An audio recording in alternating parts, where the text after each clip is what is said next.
Priyon.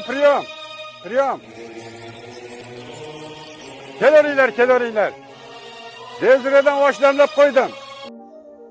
Tunda osmonga qarab, hech o'ylab ko'rganmisan?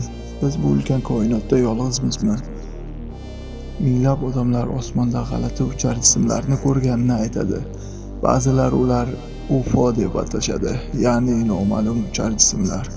Ammo savol boshqa. Bu haqiqatdan o'zga sayyoraliklarmi yoki odamlar hali tushunmagan texnologiyami?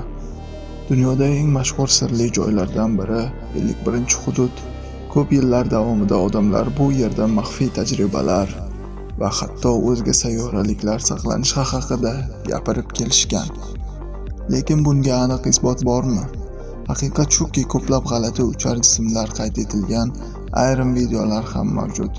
Lekin bungacha yerda o'zga sayyoraliklar yashagani yoki 51-hududda saqlangani haqida tasdiqlangan dalil yo'q. Shunday bo'lsa ham, koinot shu qadar ulkanki, balki biz hali javobini topmagandirmiz. Yillar davomida minglab odamlar osmonda tez harakat qiladigan, jim uchadigan va oddiy samolyotga o'xshamaydigan jismlarni ko'rganini aytadi. Ba'zi videolar internetga tarqaldi. Ba'zi harbiy uchuvchilar ham tushuntirib bera olmaydigan narsalarni kuzatganini aytgan. Endi savol: agar bular o'zga sayyoraliklar bo'lmasa, unda nima edi? Maxfiy harbiy texnologiyami, odamlarning xatosimi yoki biz hali bilmaydigan boshqa haqiqat bormi?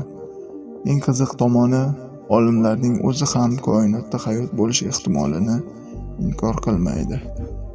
Chunki milliardlab galaktikalar va son sanoqsiz sayyoralar mavjud. Balki qayerdadir kimdir ham osmonga qarab, hozir aynan shu savolni berayotgandir. Biz yolg'iz emasmizmi? Sen nima deb o'ylaysan? Yerga o'zga sayyoraliklar kelganmi? Yoki bularning bari sir va afsonami? Javobingni izohlarda qoldir.